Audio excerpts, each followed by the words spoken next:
Terceira parte da apostila de conhecimentos técnicos do IBGE.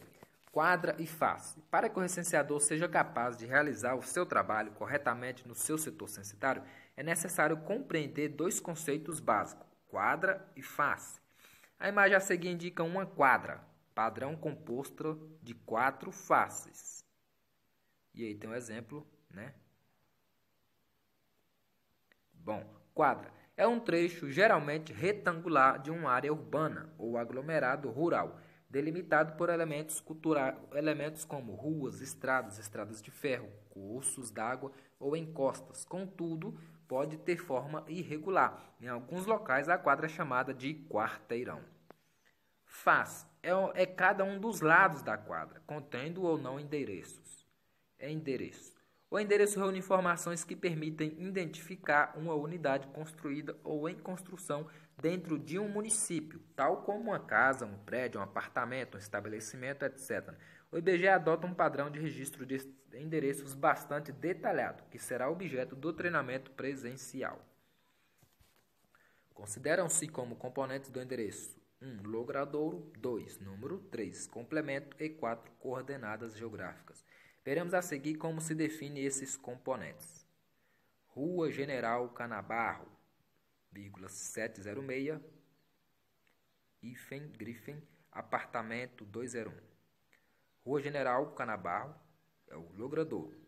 706 é o número, apartamento 201, complemento. Logradouro. O logradouro é uma área ou via pública reconhecida pela comunidade em que circulam pessoas, veículos e mercadorias. Na maioria das vezes, recebe um nome de conhecimento geral. Um logradouro pode ser uma avenida, uma viela, uma praça, uma estrada, um acesso ou até mesmo um rio. Ao se registrar um logradouro, deve-se denominá-lo preferencialmente segundo a forma oficial, sem omissão de termos e sem abreviações. Exemplos: Rua Santo Antônio, Avenida Corifeu de Azevedo Marques, Estrada BR-101, Rio Solimões, etc. Número é o valor numérico propriamente dito que indica a posição da edificação no logradouro. Complemento. Muitas vezes, ao chegar a um número de um logradouro, observamos a existência de várias unidades, cujo acesso se dá pelo mesmo número, pela mesma posição no logradouro. O complemento é utilizado para identificar cada unidade nesse número. Essa situação é muito comum em edificações com múltiplas unidades, tais como prédios ou condomínios residenciais. São exemplos de complemento: bloco, apartamento, casa 1, casa 2, fundos, sobrado, etc. A tabela a seguir apresenta alguns exemplos de endereços segundo os componentes explicados acima. Endereço, logradouro, número, complemento. Endereço: Travessa Padre Ananias, 342. Logradouro: Travessa Padre Ananias, número 342. Complemento: não há. O endereço: Rua Doutor Washington Pires, 970, casa 2, térreo. O logradouro seria Rua Doutor Washington Pires, o número 970, o complemento, casa 2, térreo. O endereço: Avenida Presidente Getúlio Vargas, 1071, bloco A, apartamento 304. O logradouro seria Avenida Presidente Getúlio Vargas, o número 1071, complemento, bloco A, apartamento 304. Coordenadas geográficas. As coordenadas geográficas consistem em um dos métodos mais eficientes de localização, pois permitem identificar qualquer ponto na superfície da Terra por meio de dois valores, latitude e longitude. Essas coordenadas são um importante recurso para o trabalho nos setores censitários. Os valores de latitude e longitude podem ser obtidos através de um receptor de sinais de satélite que se encontra integrado ao DMC. Confira abaixo algumas definições mais específicas desses valores. Latitude é o afastamento medido em graus da linha do Equador até um ponto qualquer da superfície terrestre. Ela vai de 0 grau a 90 graus e pode ser norte ou sul. Longitude é o afastamento medido em graus do meridiano de Greenwich, esse nome é muito difícil em inglês, Não sei se eu pronunciei certo, provavelmente não. Até um ponto qualquer da superfície terrestre. Ela vai de 0 a 180 graus e podem ser leste ou oeste.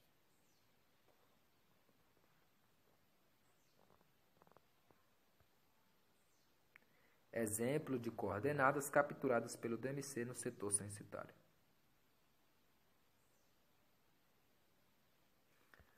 Essas coordenadas são importantes recursos para o trabalho no setor censitário, tendo em vista que as coordenadas geográficas constituem um componente do endereço no IBGE. Durante o treinamento presencial, será realizado um exercício de simulação sobre como obter as coordenadas no DMC.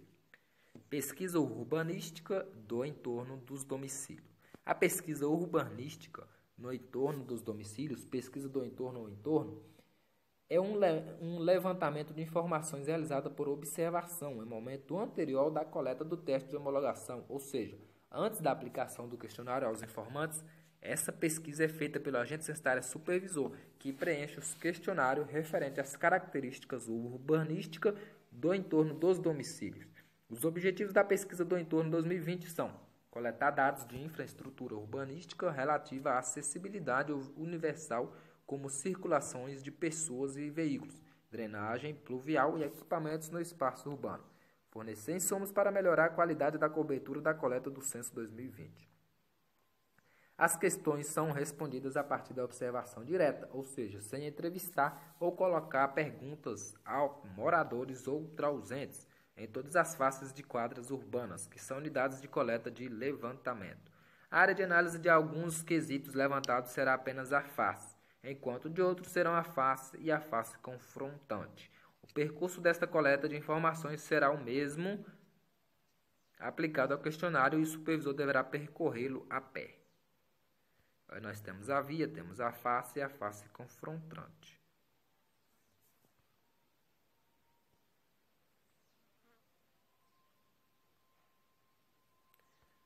Morador. Para o IBGE, o morador é a pessoa que tem o domicílio como local habitual de residência na data de referência. Atenção! A presença ou ausência da pessoa no domicílio na data de referência não define se ela é ou não moradora do domicílio. Importante! A data de referência é o parâmetro que indica quem deverá ser recenseado. Devem ser recenseadas todas as pessoas que moravam no domicílio na data de referência, à meia-noite de 31 de março para 1º de abril de 2020. A pessoa pode estar presente e não ser moradora, mas também pode estar ausente e ser moradora.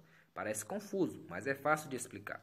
O morador é a pessoa que tem o domicílio como local habitual de residência e nele se encontrava na data de referência, ou, embora ausente na data de referência, tem o domicílio como local habitual de residência, desde que a ausência não seja superior a 2 meses, pelos motivos que veremos a seguir.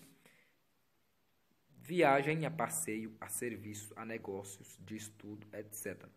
Afastamento de sua comunidade tradicional por motivo de caça, pesca, extração vegetal, trabalho na roça, participação em festas ou rituais.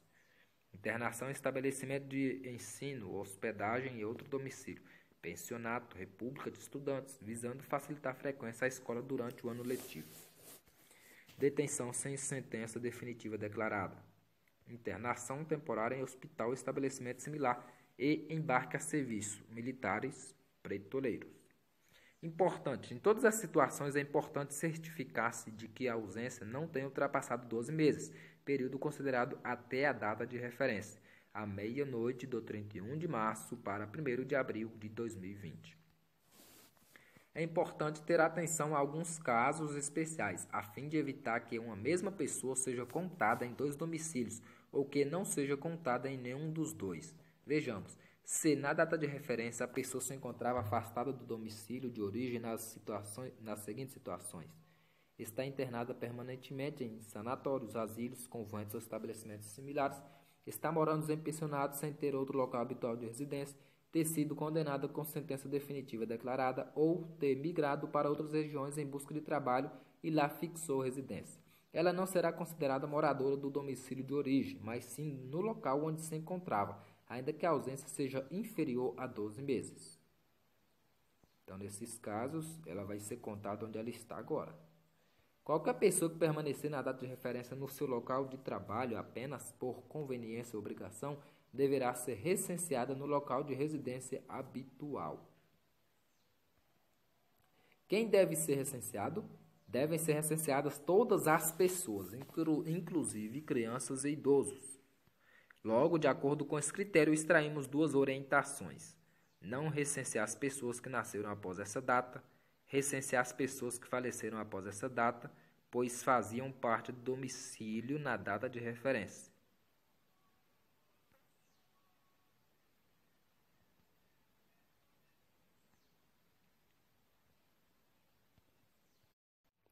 Morador com mais de uma residência. No caso de pessoas que ocupam duas ou mais residências, será necessário investigar com a pessoa entrevistada qual era a sua residência principal na data de referência, pois ela não pode ser considerada moradora de duas residências ao mesmo tempo.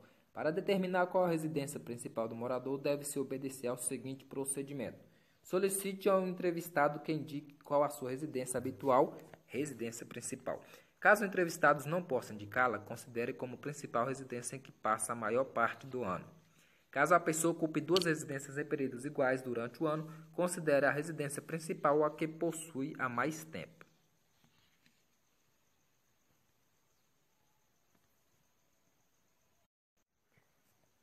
Espécie de unidade visitada. No dia a dia do trabalho de coleta de dados, poderão ser encontrados três tipos de edificações nos endereços observados em campo. São eles: edificações exclusivamente constituídas de unidades residenciais, que são as casas, apartamentos, etc., chamados de domicílios. Edificações exclusivamente constituídas de unidades não residenciais, que são as escolas, os postos de saúde e as lojas, denominadas de estabelecimentos. E edificações mistas, que podem conter domicílios e estabelecimentos. As espécies das unidades visitadas se classificam de forma geral em domicílio e estabelecimento. Domicílio é edificação construída ou utilizada com a finalidade de servir de moradia. Estabelecimento é edificação não destinada à moradia.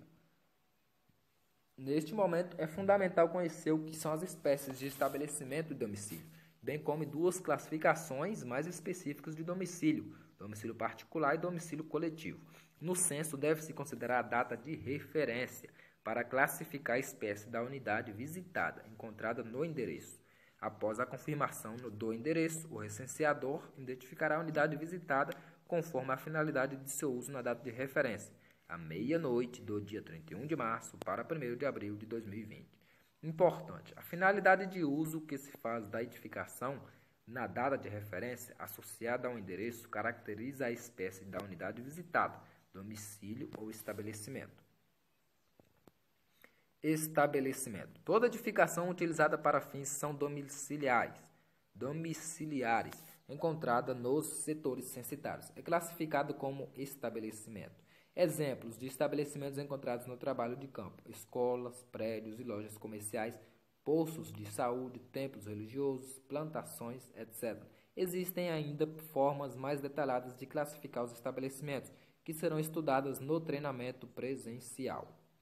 Domicílio: local construído ou utilizado com a finalidade de servir como residência ou moradia. Em geral, não há dificuldade para identificar um domicílio, já que a maior parte das pessoas reside em apartamento ou casa. Pode-se encontrar um domicílio em um lugar inesperado ou fora do comum, como, por exemplo, um cômodo que serve de moradia em um prédio exclusivamente comercial ou nos fundos de uma olaria, ou ainda encontrar domicílios em tendas, barracas, trailers ou residências flutuantes. A identificação de domicílio dependerá da aplicação correta do seu conceito. Importante: domicílio é o local estruturalmente separado e independente que se destina a servir de habitação a uma ou mais pessoas. É também domicílio o local que não era destinado originalmente a ser utilizado como tal, mas que passou a ser em momento posterior. Logo, o recenseador deve estar sempre atento. Em primeiro olhar, nem sempre é possível identificar se existe mais de um domicílio em um mesmo terreno, ou se, além das aparências, existe um domicílio em local inesperado, ou não facilmente identificável. Vejamos os exemplos dos grupos a seguir. Primeiro grupo: fundos de terrenos, andares superiores, inferiores, subsolos e residências de porteiro ou zelador em edifícios residenciais, e habitações de caseiros em casas de veraneio. Exemplo de possível domicílio nos fundos. Segundo grupo, edificações aparentemente não residenciais, edifícios comerciais estabelecimentos de prestação de serviços, indústrias, estabelecimentos agropecuários, etc. Critérios de separação e independência. Essa parte vai ficar para outro vídeo, beleza, pessoal? Então, terceiro vídeo concluído e ficamos para o quarto vídeo, deixando essa parte para o quarto vídeo. Grande abraço!